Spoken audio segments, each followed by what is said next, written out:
수사기관에 불려다니는 것도 참 이거 평생 살다 한 번도 어려운데 아무리 불려다녀도 아마 이번 노후는 끄떡없지 않을까요? 우병우 씨요. 이견 있으면 이따 말씀해 주십시오. 들어보시죠. 자, 세 번째 영장 신청이 됐어요. 우병우. 두 번의 기각이 있었습니다. 그러면 그동안 내 상황, 그때와 지금 어떤 상황 변화가 있다고 보시는지 여쭤보면서 자, 세 번째 영장에도 여전히 당당한 우병우 무엇을 믿길래 검찰에서요. 우병우 아들이 4차례 과속 과태료 청구가 됐다. 이걸 이제 자료를 제출했대요. 법정에서. 그랬더니 우병우 변호사가 운전자를 누군지 확인하기가 어려워요. 그러자 우병우가 옆에 있다가 아이 참나 아이고 변호사님 과태료 시기를 좀 잘 봐요 하고 변호사 혼쭐을 냈답니다. 그래서 우병우 변호사가 다시 보니까 아들 군복무 기간이었네요. 그러니까 과태료 받은 사람은 아들이 아니에요. 이렇게 정정 변호를 했답니다. 그럼 이거 아들 차 같은데 누가 끌고 나갔다가 또 과태료를 받았는지. 자, 1차 2월에 박영수 특검팀이 특감실 감찰방해 문체부 공무원 등 부당 감찰 최수실 국정농단 묵인 방조 혐의로 영장 청구 기각. 2차 4월 초가 돼가지고 검찰 특별수사본부에서 이석수 특감 활동 방해 대한체육회 부당 감찰 지시 청문회 불출석 및 위증 혐의로 영장을 청구합니다. 법원에서 또 기각. 3차 서울중앙지검 국정원 수사팀이 이번에 국정원 동원해서 공직자 민간인 사찰 혐의로 다시 한번 영장을 청구했는데 14일 내일 모레가 되겠죠? 영장 실질 심사가 열리는데 과연 결과는 어떻게 될까요? 민정수석으로서 수행한 공적 업무의 일환입니다. 본인은 이렇게 주장하겠죠? 네, 들어보시죠.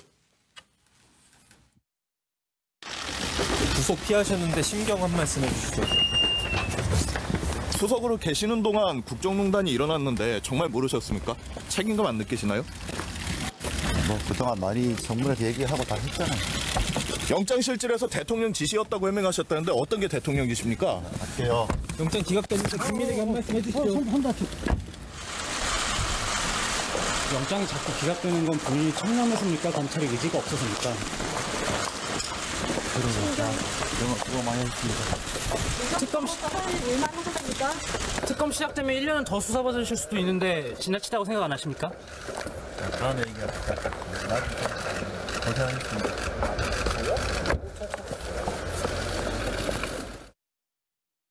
최순실은 도대체 지금 검찰에서 압수수색 나온다는 걸 어떻게 알았을까? 전부 모르겠습니다. 네. 대통령이 알려줬을까? 어떻게 생각하세요? 말씀해 보세요. 제가 알지 못합니다. 알지 못하십니까? 네. 독일에 있는 최순실이 내일 검찰에서 압수수색하는 것을 어떻게 알았을까? 대한민국 검찰 내에 최순실의 수족들이 그렇게 쫙 깔려 있을까? 대통령이 알려줬을까? 우병우 민정수석이 알려줬을까? 검찰총장이 알려줬을까? 누군가는 알려주지 않았겠습니까? 알지 못합니다. 알지 못하시죠? 예. 글쎄 개인적으로는 참 서 변호사 볼 때 괴롭지 않을까요? 만약에 알았는데 모릅니다. 그러면 그렇죠. 이게 본인은 뭐 이게 운명 숙명으로 보지만요. 네. 제가 이게 면밀하게 검토해 본 결과 저는 이게 그 발부 가능성 쪽으로 던지고 싶어요. 왜냐하면 이게요. 2차 때 같은 판사 아니에요 지금? 저는 이게 판사가 중요한 건 아니라고 보고요. 그래요? 이게 법에 따라 원칙에 따라 하니까 예. 일단 이게 제가 보기에 우병우한테 유리한 점은 최윤수 차장이 이게 기각됐다는 건데요. 그렇죠. 이게 그분은 중간 전달자에 불과하고요. 중요한 건 이게 실제 했던 추명호 국장. 예. 이분이 이게 그 구속이 됐다는 거죠. 그럼 이게 결국 추명호하고 우병우 수석이 직거래를 했기 때문에 저는 이게 그게 첫째 요소고요. 네네. 두 번째 가장 중요한 게 새로운 혐의가 3개가 더 나왔습니다. 예. 바로 이게 뭐냐면 이석수 감찰관의 감찰, 예. 그다음에 교육감 있잖아 조의원이나 예. 여기 교육감들 사찰, 예. 그다음에 그 과학기술인들 블랙리스트 네, 이렇게 그렇죠. 새로운 혐의들이 많이 때문에. 나왔기 때문에 예. 저는 이게 이번에는 아마 발부되지 않을까 것이다. 이게 제 생각입니다. 그리고 변호사 오래 하시면서 3번이나 구속영장 신청되는 경우가 이거 보기 드문 경우 아니에요? 같은 혐의는 이게 3번이 드물지만요. 네. 저는 이게 우병우 수석 혐의가 계속 달라지기 때문에 이건 이게 다 별도로 봐야 됩니다. 예. 그러니까 이렇게 혐의가 계속 나오면서 청구하고 기각되고 이거 사례 연구 대상일 것 같아요. 그렇죠. 그렇죠? 이거 다른 분은 짧게 그냥 뭐 차정 교수님. 예, 바로 사례 연구라는 말씀을 쓰셨기 때문에 제가 우병우 일종의 신드롬이 되고 있는 것이 아닌가 생각인데요. 신드롬. 네. 지금 그 2번이나 영장이 기각이 됐고 좀 3번에 청구가 되고 또 지금 5번째 검찰 소환을 받았지 않습니까? 예. 여기에서 지금 흘러나온 여러 가지 보도들이 얼만큼 진실인지 모르겠습니다만 예. 그 보도를 지켜보면서 국민들이 우병우 전 수석에 대해서 상당히 개심죄에 대한 아마 심정을 많이 굳히고 있는 것 같습니다. 그런데 여기에 대해서 지금 우병우 신드롬이 또 하나의 특징은 뭐 지금 예. 한 사람 동일한 바로 현장으로 좀 사람에게 가겠습니다. 말씀 중에. 자유한국당 원내대표 경선 결과가 지금 나오는 모양인데 들어보시겠습니다. 17표, 기호 2번 55표, 기호 3번 35표.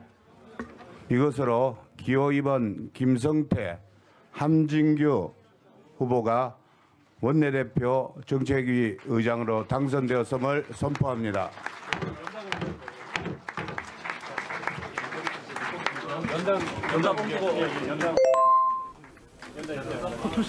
표에 보신 대로 한국당 새 원내대표에 김성태 의원이 선출됐습니다. 그다음에는 사회자께서 방금 지금 발표 현장을 직접 연결해서 보여드렸습니다만 오늘 자유한국당 원내대표 경선에서 한선교, 김성태, 홍문종 3파전을 벌인 결과 지금 이거 1차 투표에서 그냥 결론이 난 걸로 봐야죠. 네, 55표를 얻은 김성태 의원이 선출됐다는 소식입니다. 요 간단히 여야 관계 어떻게 될지 예상을 좀 여러분께 여쭤보고 싶어요. 홍준표 대표와의 궁합은 또 어떨지. 생각나는 대로 뭐 쓰시지 않았어도 그냥 말씀을 차례대로 좀. 홍준표 그럴 줄 아셨어요? 대표, 예, 그렇습니다. 이 투표 전부터 네. 원내대표와 정책위 의장의 조합이라든가 예. 또 지금 자유한국당이 처한 그 상황, 예. 또 앞으로 대여 투쟁에 누가 적합한지, 뭐 홍준표 대표와의 관계, 예. 뭐 여러 가지를 감안했을 때는 그 김성태 의원이 원내대표에 선출할 것이 유력하다 이렇게 점쳐졌는데요. 정치보복 강경 대응을 내걸었잖아요. 그렇습니다. 김성태 새 원내대표는 지금 정치보복 TF에 네. 그 위원장도 하고 있고요. 예. 한국 노총 사무총장 출신으로서 예. 굉장히 그 논리가 분명하고 예.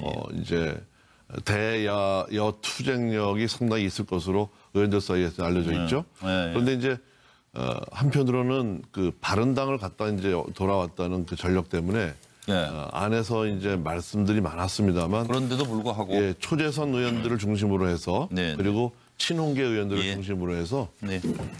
많은 표 차이로 원내대표에 선출된 것 같습니다. 요거 한두 분만 더 듣죠. 뭐. 예, 뭐 이번 양쪽 결과 박수. 보면서 그 계속해서 이제 예측을 했던 부분이 예. 그대로 됐다. 어쨌든 홍준표 대표가 250개의 그 당협 당무 감사를 했고 그리고 예. 거기에 대한 힘들이 그대로 김성태 의원의 원내대표로 이어질 수밖에 없었던 상황들을 이제 첫 번째 설명을 하고요. 역학 구도가 상당히 바뀌겠죠. 예. 사실상 친박이 당을 장악함으로써 이명박계 소위 말하는 MB계 친이계가 순식간에 몰락을 했거든요. 네. 이런 상황에서 이젠 친홍이 당을 그 당대표와 원내대표를 장악하면서 이후에 친박의 몰락이 이제는 예정된 수순대로 흘러가지 않을까. 예. 그리고 어중중한 그 친박들은 대거 이제 자신의 정치적인 노선과 입장을 예. 친홍 쪽으로 맞추지 않을까. 예. 이제 저는 그렇게 보면 이번 사건의 그 핵심은 친박의 몰락이 어떤 과정을 거쳐서 어떻게 소멸해 가는지에 대한 부분들이 국민들이 정치를 바라보는 중요한 관전 포인트가 되지 않을까 그렇게 생각합니다. 네, 뭐 차정 교수님 더 예, 간단히. 저도 김성태 의원이 원내대표가 됨으로써 예. 제가 봤을 때는 일단 대여투쟁이라는 측면에서는 아마 선명야당의 기치를 아주 더 분명하게 내세울 것 같습니다. 그러게요. 네, 그렇기 네, 때문에 아마 만만치 지금 않겠네. 현재 국회에서의 여야 관계가 상당한 또 다른 또 한 새로운 국면으로 접어들게 됐다. 그런 측면에서 본다고 한다면 그러니까 집권 여당의 입장에서도 사실 대야 관계를 어떻게 새로 설정할 것인가 문제에 상당히 고민을 할 수밖에 없는 그런 상황으로 된 것 같고요. 예. 그렇지만 지금 예. 그 홍준표 대표가 미는 김성태 의원이 됨으로써 아무래도 홍준표의 당 장악력은 커질 수밖에 없습니다. 그렇겠네요. 그렇지만 네. 하나의 변수는 김성태 의원이 복당파고 그리고 또 특히 김무성 의원하고 상당히 또 이 정치적으로 아주 가깝다는 것이죠. 이것이 또 친박계가 나름대로 정치적인 힘을 잃고 난 뒤에 새로운 당내 역학 구도가 어차피 만들어질 수밖에 없는 상황에서 홍준표 대표와 이 김무성계의 또 관계 설정 이것도 하나의 지켜봐야 될 관전 포인트가 아닐까 생각이 듭니다. 넘어갔으면 하는데 다 그래도 한 말씀 있다니까 짧게 아니, 사실은 뭐 그 친박에서 원내대표가 된다는 거는 자유한국당으로서는 완전히 뒤로 돌아가는 거기 때문에 생각할 수가 없는 일이에요. 근데 지금 55표 그래서 51%로 득표를 원내대표가 된 거거든요. 지금 116. 석인데 실제로는 55표가 지금 한 110명 정도 투표했다고 봐야 되겠죠. 정확히 보면 109명 정도 투표한 모양인 것 같습니다. 그러면 지금 재검표 요청을 해가지고 그 재검표가 진행 중이라고 얘기를 하는데 제가 보기에는 그만큼 지금 홍준표 대표는 당내에서 반발도 있고 당내 지배력이 그렇게 확고하지 않다라는 거에 대해서 홍준표 대표가 느껴야 됩니다. 네. 어쨌든 이게 지금 김성태 의원이 선출이 됐다 하고 결과가 발표가 됐는데 지금 뭐 재검표 요청이 나온 모양이에요. 그래서 재검표를 하고 있다고 합니다. 우선은 저는 김성태 의원이 됐다라는 전제하에서 기본적으로 이제 여야 관계에서 강력한 원내 투톱이 원내대표, 당대표. 홍준표 체제의 투톱 체제가 완성됐다라고 보여지고요. 두 번째는 좀 약간의 다른 관점에서 지금 홍준표 대표가 셔터문을 내렸다고 했습니다만 보수 통합을 주도함에 있어서 바른정당에게 셋문은 열어놓겠다 그랬거든요. 뭐 뒷문도 있고 여러 개인가 봐요. 그런가요? 그런 부분에서 이 바른정당 복당파 중에 한 분인 김성태 의원이 원내대표가 됐기 때문에 이른바 바른정당 내에 어떤 한국당의 문을 두드리는 사람들에게도 뭔가 좀 분위기를 만들어주는 그런 부수적인 효과도 있어 보인다. 그 부분을 지적하고 싶습니다. 정치가 생물이라 아까 차재홍 교수 얘기했지만 또 뭐 막상 내 편이 될지 남의 편일지는 또 두고 봐야 알죠. 그렇죠? 그렇죠. 그래서 일단 아까 하던 우병우는 그래 영장이 발부가 돼야겠어요. 어떻게 차 교수 아까 얘기하시던 거 맞아 좀.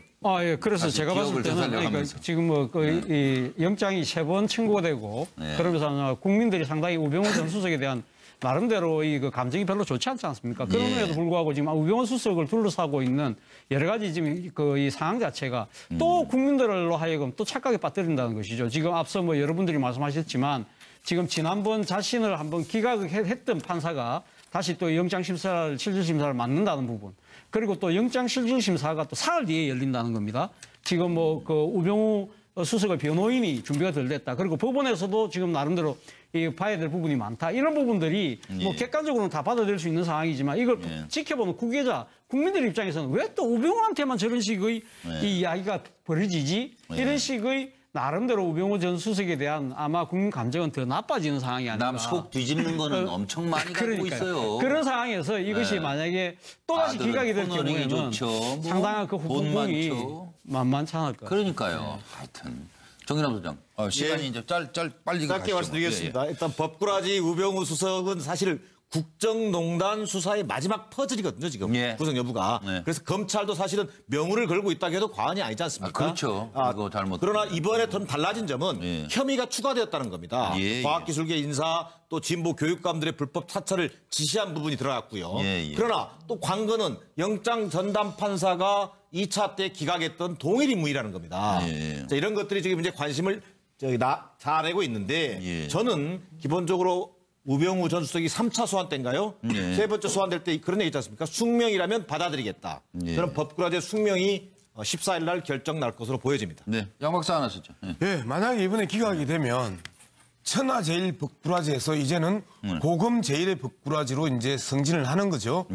그런데 과연 현재 천하제일의 법꾸라지가 고검제일의 법꾸라지로 갈 가능성이 있냐라고 했을 때 저는 별로 없다고 생각을 합니다. 뭐 방금 정기남 그 소장 이야기했던 것처럼 그 김대중 정부 때 환경부 장관을 했던 김명자 전 환경부 장관이 한국과학기술 그 단체 총연합회 차기 회장으로 당선되자마자 그 관련 단체들과 그다음에 그 회원들의 정치 성향을 사찰했단 말이에요. 그것도 국정을 시켜서 그다음에 우리 은행장 또 그 사찰했죠. 그다음에 김진선 평창올림픽 조직위원장 사찰했죠. 그 다음에 심지어 조희연 서울시 교육감 사찰했죠. 예. 이런 것들을 봤었을 때 국정원이 가장 하지 말아야 될 대표적인 게 민간인 사찰입니다. 예. 그런데 이러한 민간인 사찰까지 국정원이 하게 지시했다라는 측면에서 봤었을 때는 이번에 추가된 혐의를 빠져나가기 힘들 거다. 만약에 예. 빠져나가면 기꺼이 인정합니다. 고금 제일 법꾸라지라고. 예. 두 분 안 하셨죠?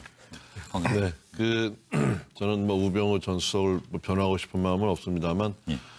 검찰에서 과거에 그 우병우의 지시를 받던 검찰이 수사했을 때하고 또 특검과 그 이후에 정권이 바뀐 검찰이 수사를 했는데 영장이 기각됐다. 이것은 검찰이 많은 생각을 좀 해야 되는 그런 네. 부분이라고 봅니다. 예. 그리고 우병우 수석을 생각하면 노무현 전 대통령의 그 죽음에 이르게 된 박연차 전 태광실업 회장의 수사를 우병우 전 수석이 주인 검사로서 이제 그걸 담당을 했기 때문에 저는 이런 영장을 3번씩이나 청구하는 이런 것들이 과연 이런 박연차 수사의 연장선상에서 어떤 또 다른 어떤 또 보복의 냄새가 있는 거 아닌지 이런 생각도 하고 그런 부분에서 검찰이 생각을 좀 했으면 합니다.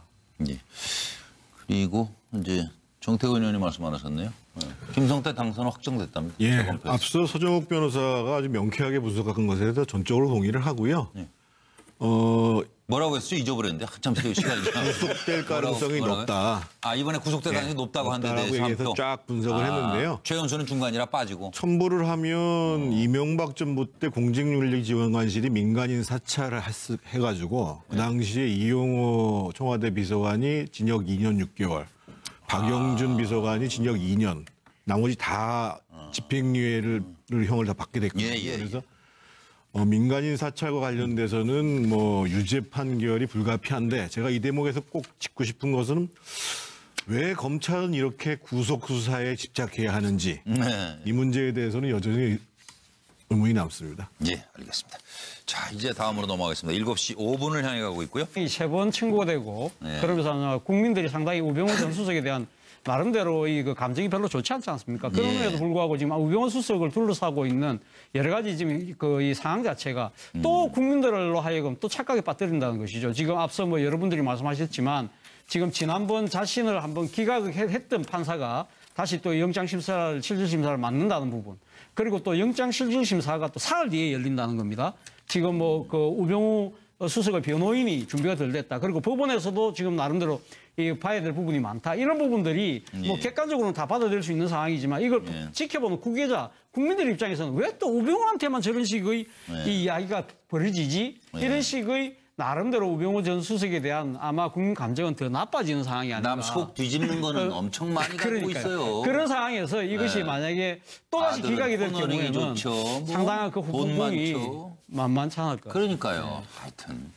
정인남 소장, 시간이 이제 빨리 짧게 말씀드리겠습니다. 일단 법꾸라지 우병우 수석은 사실 국정농단 수사의 마지막 퍼즐이거든요, 지금. 구성 여부가. 그래서 검찰도 사실은 명운을 걸고 있다고 해도 과언이 아니지 않습니까? 그렇죠. 이거 잘못. 그러나 이번에 좀 달라진 점은 혐의가 추가되었다는 겁니다. 과학기술계 인사 또 진보 교육감들의 불법 사찰을 지시한 부분이 들어갔고요. 그러나 또 관건은 영장 전담 판사가 2차 때 기각했던 동일 인물이라는 겁니다. 자, 이런 것들이 지금 이제 관심을 자아내고 있는데 저는 기본적으로 우병우 전 수석이 3차 소환 때인가요? 3번째 소환될 때 그런 얘기 있지 않습니까? 숙명이라면 받아들이겠다. 저는 법꾸라지 숙명이 14일 날 결정 날 것으로 보여집니다. 네, 양 박사 안 하셨죠? 만약에 이번에 기각이 되면 천하제일 법꾸라지에서 이제는 고금 제일의 법꾸라지로 이제 승진을 하는 거죠. 그런데 과연 현재 천하제일의 법꾸라지가 고금 제일의 법꾸라지로 갈 가능성이 있냐라고 했을 때 저는 별로 없다고 생각을 합니다. 뭐 방금 정기남 그 소장 이야기했던 것처럼 그 김대중 정부 때 환경부 장관을 했던 김명자 전 환경부 장관이 한국과학기술 그 단체 총연합회 차기 회장으로 당선되자마자 그 관련 단체들과 그다음에 그 회원들의 정치 성향을 사찰했단 말이에요. 그것도 국정을 시켜서 그다음에 우리은행장 또 그 사찰했죠. 그다음에 김진선 평창올림픽 조직위원장 사찰했죠. 그 다음에 심지어 조희연 서울시 교육감 사찰했죠. 예. 이런 것들을 봤었을 때 국정원이 가장 하지 말아야 될 대표적인 게 민간인 사찰입니다. 예. 그런데 이러한 민간인 사찰까지 국정원이 하게 지시했다라는 측면에서 봤었을 때는 이번에 추가된 혐의를 빠져나가기 힘들 거다. 만약에 예. 빠져나가면 기꺼이 인정합니다. 고금 제일 벅꾸라지라고. 예. 두 분 안 하셨죠? 네, 저는 뭐 새 원내대표에 김성태 의원이 선출됐습니다. 그다음에는 사회자 개편. 방금 지금 발표 현장을 직접 연결해서 보여드렸습니다만 오늘 자유한국당 원내대표 경선에서 한선교, 김성태, 홍문종 3파전을 벌인 결과 지금 이거 1차 투표에서 그냥 결론이 난 걸로 알죠? 네, 55표를 얻은 김성태 의원이 선출됐다는 소식입니다. 요 간단히 여야 관계 어떻게 될지 예상을 좀 여러분께 여쭤보고 싶어요. 홍준표 대표와의 궁합은 또 어떨지. 생각나는 대로 뭐 쓰시지 않았어도 그냥 말씀을 차례대로 좀. 홍준표 그럴 줄 아셨어요? 대표, 예, 그렇습니다. 이 투표 전부터 네. 원내대표와 정책위 의장의 조합이라든가 예. 또 지금 자유한국당이 처한 그 상황, 예. 또 앞으로 대여 투쟁에 누가 적합한지, 뭐 홍준표 대표와의 관계, 예. 뭐 여러 가지를 감안했을 때는 그 김성태 의원이 원내대표에 선출할 것이 유력하다 이렇게 점쳐졌는데요. 정치보복 강경 대응을 내걸었잖아요. 그렇습니다. 김성태 새 원내대표는 지금 정치보복 TF에 그 위원장도 하고 있고요. 예. 한국 노총 사무총장 출신으로서 예. 굉장히 그 논리가 분명하고 예. 이제 대여 투쟁력이 상당히 있을 것으로 의원들 사이에서 알려져 있죠. 그런데 이제 한편으로는 그 바른당을 갔다 이제 돌아왔다는 그 전력 때문에 안에서 이제 말씀들이 많았습니다만 그런데도 불구하고 예, 초재선 의원들을 중심으로 해서 네. 그리고 친홍계 의원들을 예. 중심으로 해서 네. 많은 표 차이로 원내대표에 선출된 것 같습니다. 이거 한두 분만 더 듣죠. 뭐. 예, 뭐 이번 결과 박사. 보면서 그 계속해서 이제 예측을 했던 부분이 예. 그대로 됐다. 어쨌든 홍준표 대표가 250개의 그 당협 당무 감사를 했고 그리고 예. 거기에 대한 힘들이 그대로 김성태 의원의 원내대표로 이어질 수밖에 없었던 상황들을 이제 첫 번째 설명을 하고요. 역학 구도가 상당히 바뀌겠죠. 예. 사실상 친박이 당을 장악함으로써 이명박계 소위 말하는 MB계 친이계가 순식간에 몰락을 했거든요. 네. 이런 상황에서 이젠 친홍이 당을 그 당 대표와 원내 대표를 장악하면서 이후에 친박의 몰락이 이제는 예정된 수순대로 흘러가지 않을까. 예. 그리고 어중중한 그 친박들은 대거 이제 자신의 정치적인 노선과 입장을 친홍 쪽으로 맞추지 않을까. 예. 이제 저는 그렇게 보면 이번 사건의 그 핵심은 친박의 몰락이 어떤 과정을 거쳐서 어떻게 소멸해 가는지에 대한 부분들이 국민들이 정치를 바라보는 중요한 관전 포인트가 되지 않을까 그렇게 생각합니다. 네, 뭐 차정 교수님 더 간단히. 저도 김성태 의원이 원내대표가 됨으로써 제가 봤을 때는 일단 대여투쟁이라는 측면에서는 아마 선명야당의 기치를 아주 더 분명하게 내세울 것 같습니다. 그러게요. 네, 그렇기 때문에 아마 지금 현재 국회에서의 여야 관계가 상당한 또 다른 또 한 새로운 국면으로 접어들게 됐다. 그런 측면에서 본다고 한다면 그러니까 집권 여당의 입장에서도 사실 대야 관계를 어떻게 새로 설정할 것인가 문제에 상당히 고민을 할 수밖에 없는 그런 상황으로 된 것 같고요. 그렇지만 지금 그 홍준표 대표가 미는 김성태 의원이 됨으로써 아무래도 그 홍준표의 당 장악력은 커질 수밖에 없습니다. 그렇겠네요. 그렇지만 하나의 변수는 김성태 의원이 복당파고 그리고 또 특히 김무성 의원하고 상당히 또 이 정치적으로 아주 가깝다는 것이죠. 이것이 또 친박계가 나름대로 정치적인 힘을 잃고 난 뒤에 새로운 당내 역학 구도가 어차피 만들어질 수밖에 없는 상황에서 홍준표 대표와 이 김무성계의 또 관계 설정 이것도 하나의 지켜봐야 될 관전 포인트가 아닐까 생각이 듭니다. 넘어갔으면 하는데 다 그래도 한 말씀 있다니까 짧게 아니, 사실은 뭐 그 친박에서 원내대표가 된다는 거는 자유한국당으로서는 완전히 뒤로 돌아가는 거기 때문에 생각할 수가 없는 일이에요. 근데 지금 55표 그래서 51%로 득표를 원내대표가 된 거거든요. 지금 116. 석인데 실제로는 55표가 지금 한 110명 정도 투표했다고 봐야 되겠죠. 정확히 보면 109명 정도 투표한 모양인 것 같습니다. 예. 그러면 지금 재검표 요청을 해가지고 재검표가 진행 중이라고 얘기를 하는데 제가 보기에는 그만큼 지금 홍준표 대표는 당내에서 반발도 있고 당내 지배력이 그렇게 확고하지 않다라는 거에 대해서 홍준표 대표가 느껴야 됩니다. 네. 어쨌든 이게 지금 김성태 의원이 선출이 됐다 하고 결과가 발표가 됐는데 지금 뭐 재검표 요청이 나온 모양이에요. 그래서 재검표를 하고 있다고 합니다. 예.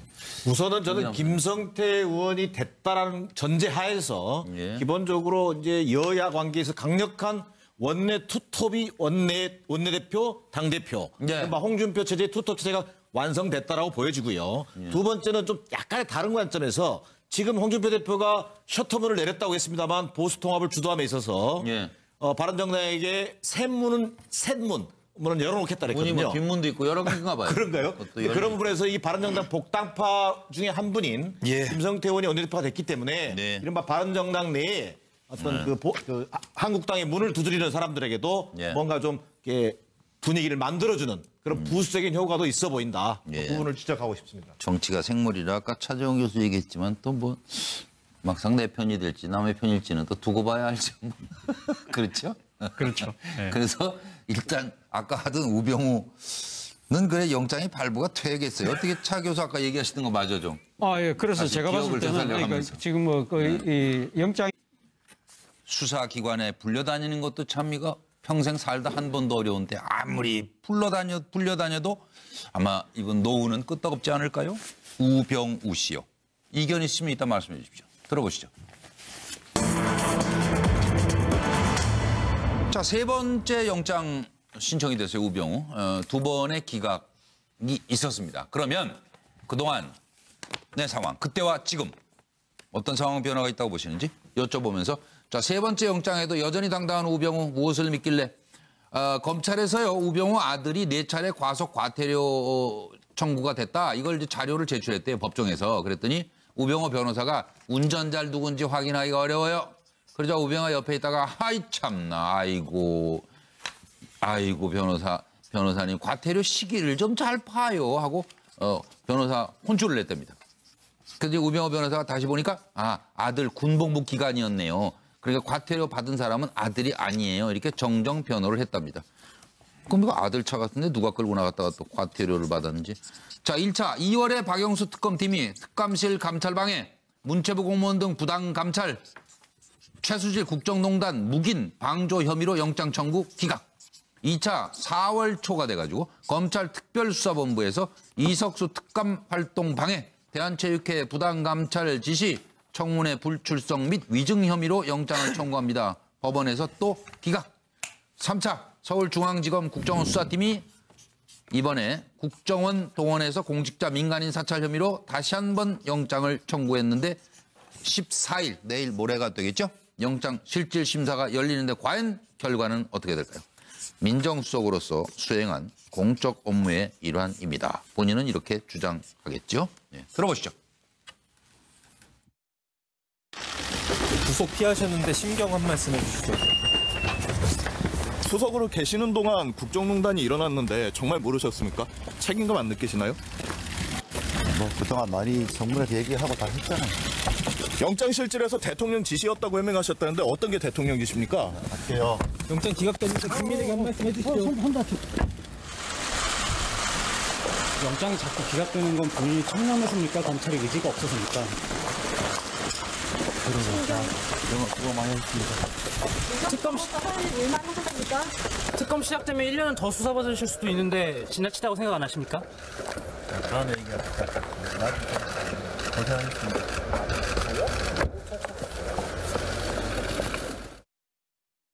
최순실은 도대체 지금 검찰에서 압수수색 나온 걸 어떻게 알았을까? 전부 모르겠습니다. 네. 대통령이 알려줬을까? 어떻게 생각하세요? 말씀해 보세요. 제가 알지 못합니다. 알지 못하십니까? 독일에 있는 최순실이 내일 검찰에서 압수수색하는 것을 어떻게 알았을까? 대한민국 검찰 내에 최순실의 수족들이 그렇게 쫙 깔려 있을까? 대통령이 알려줬을까? 우병우 민정수석이 알려줬을까? 검찰총장이 알려줬을까? 누군가는 알려주지 않았겠습니까? 알지 못합니다. 알지 못하시죠? 예.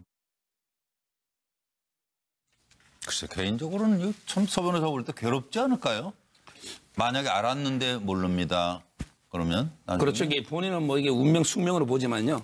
제가 이게 면밀하게 검토해 본 결과 저는 이게 그 발부 가능성 쪽으로 던지고 싶어요. 왜냐하면 이게요. 2차 때 같은 판사 아니에요 지금? 저는 이게 판사가 중요한 건 아니라고 보고요. 아, 그래요? 이게 법에 따라 원칙에 따라 하니까 아, 예. 일단 이게 제가 보기에 우병우한테 유리한 점은 최윤수 차장이 이게 기각됐다는 건데요. 그렇죠. 이게 그분은 중간 전달자에 불과하고요. 중요한 건 이게 실제 했던 추명호 국장. 예. 이분이 이게 그 구속이 됐다는 거죠. 그럼 예. 이게 결국 추명호하고 우병우 수석이 직거래를 했기 때문에 저는 이게 그게 첫째 요소고요. 네네. 두 번째 가장 중요한 게 새로운 혐의가 3개가 더 나왔습니다. 예. 바로 이게 뭐냐면 이석수 감찰관의 감찰, 예. 그다음에 교육감 있잖아 조의원이나 예. 여기 교육감들 사찰, 예. 그다음에 그 과학기술인들 블랙리스트 네, 이렇게 그렇죠. 새로운 혐의들이 추가됐기 많이 때문에. 나왔기 때문에 예. 저는 이게 이번에는 아마 발부되지 발부될 않을까 이게 제 생각입니다. 아 그리고 변호사 오래 하시면서 3번이나 구속영장 신청되는 경우가 이거 보기 드문 경우 아니에요? 같은 혐의는 이게 3번이 드물지만요. 네. 저는 이게 우병우 수석 혐의가 계속 달라지기 때문에 이건 이게 다 별도로 봐야 됩니다. 예. 그러니까 이렇게 혐의가 계속 나오면서 청구하고 기각되고 청구하고 기각되고 이거 사례 연구 대상일 거예요. 그렇죠. 그렇죠? 이거 다른 분은 짧게 그냥 뭐 차정 교수. 예, 바로 사례 연구라는 말씀을 쓰셨기 때문에 제가 우병우 일종의 신드롬이 되고 있는 것이 아닌가 생각인데요. 신드롬. 네. 지금 그 2번이나 영장이 기각이 됐고 좀 3번에 청구가 되고 또 지금 5번째 검찰 소환을 받았지 않습니까? 예. 여기에서 지금 흘러나온 여러 가지 보도들이 얼만큼 진실인지 모르겠습니다만 예. 그 보도를 지켜보면서 국민들이 우병우 전 수석에 대해서 상당히 개신죄에 대한 아마 심정을 많이 굳히고 있는 것 같습니다. 그런데 여기에 대해서 지금 우병우 신드롬이 또 하나의 특징은 뭐 지금 예. 한 사람 동일한 바로 현장으로 좀 상황에 가겠습니다. 말씀 중에. 자유한국당 원내대표 경선 결과가 지금 나오는 모양인데 들어보시겠습니다. 17표, 기호 2번 55표, 기호 3번 35표. 이것으로 기호 2번 김성태, 함진규 후보가 원내대표 정책위 의장으로 당선되었음을 선포합니다.